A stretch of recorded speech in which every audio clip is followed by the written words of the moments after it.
You're not tired, you're lost. There's a difference, and it's costing you your life. You wake up drained, no energy, no drive, no urgency. So you tell yourself you need rest.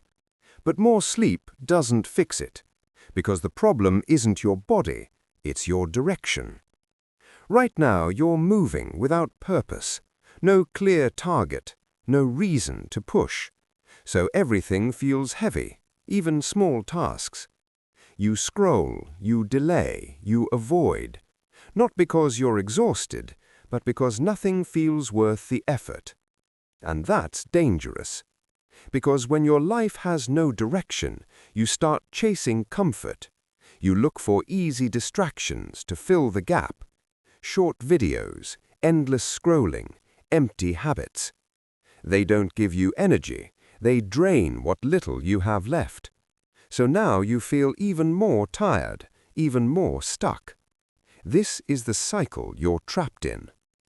You don't need more rest, you need a reason, a clear target, something that forces you to move even when you don't feel like it.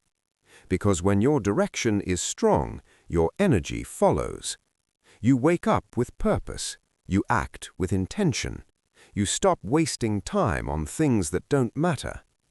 But that starts with a decision. Right now you're drifting, waiting to feel different. You won't. You have to choose where you're going.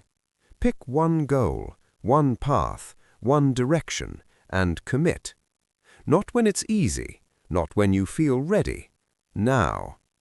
It won't be perfect. You will doubt yourself. Good. That means it's real.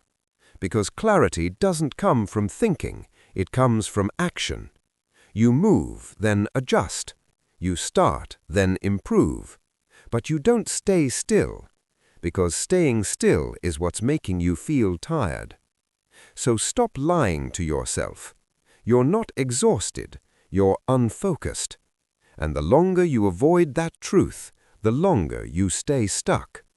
So decide, where are you going? And once you choose, move. Even if it's slow, even if it's messy, just don't drift anymore. No noise, only discipline.